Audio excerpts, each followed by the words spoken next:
Hey jammers, or jam peeps, or jam people.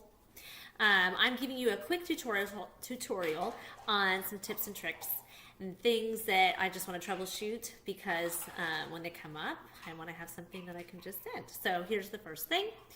When you're a person who wears jams a lot and, pretty often likes to wear them more than they do anything else, and this will really just go for anybody, proper removal is very, very important.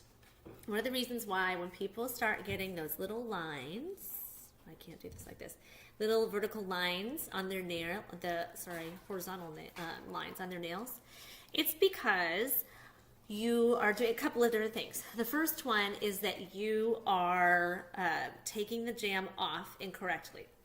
I know people don't want to hear that they are, but I cannot tell you how many times I say to somebody, okay, did you take it off like this? And did you take it? Well, I did, and then I just picked it off. Well, it's a strong, strong adhesive. So it is going to lift and take off a little bit of your nail, that little bit of keratin that's there. And even though it's dead, it's going to remove that because you're not removing it properly. So let me just show you.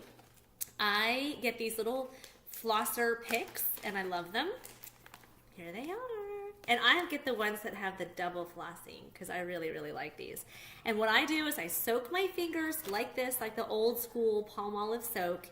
And I do that for, I don't know, maybe 3-5 minutes, and I kind of play with it. And what I do is I take this and I stick it underneath and I just break the seal like that on the corner.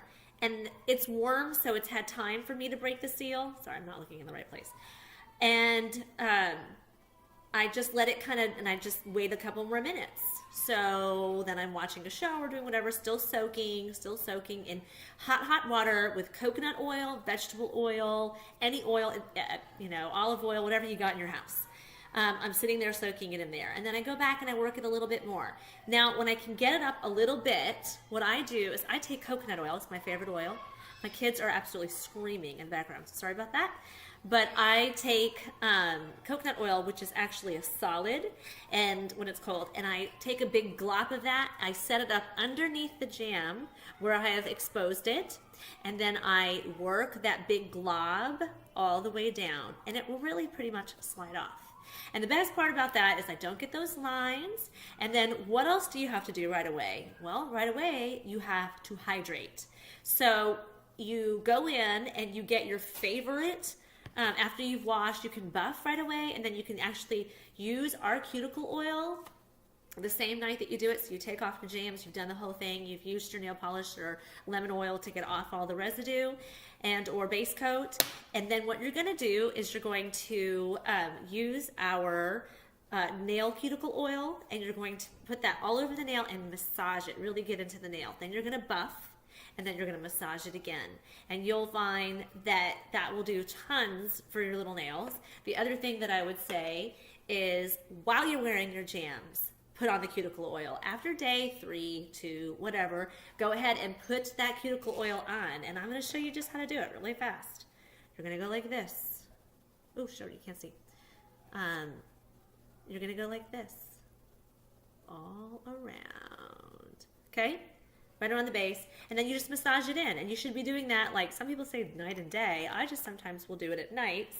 The other thing that is really important to do to keep those lines from coming back, because it's really so much about your nails not being hydrated, is I get my favorite lotion. I don't have the Jamberry lotion. I totally think it's a great lotion. Everyone says it's fantastic, but I have Renew and I love it. And I also have this one that I like. It's Zumbody, and it's frankincense and myrrh, and it's very, very replenishing. I put it on before night. So when you're taking off your jams, that's how you do it. You can also soak in nail polish remover, and then you can do the same thing. But the key is heat and slowly taking them off. Do not rip them off. If you pick them off at all, you probably will end up with some damage. So there's that. The other thing I want to talk to you about really, really quickly, because I'm trying to make this under 5 minutes, is when you get a little bit of lifting at your tips. So you get a little lifting. The only thing that I do when I get lifting is I go over to the edge. See that? And if I have lifting, which I don't really have any, but if I do, I go over and I go at a very severe angle, and I will take off that edge, whatever it is. I'm trying to see if I even have any.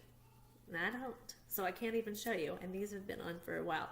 But I go at a very severe angle, like this, and I do it lightly. I mean, we're talking light, just enough. And I use a very coarse, obviously, a Jamberry file.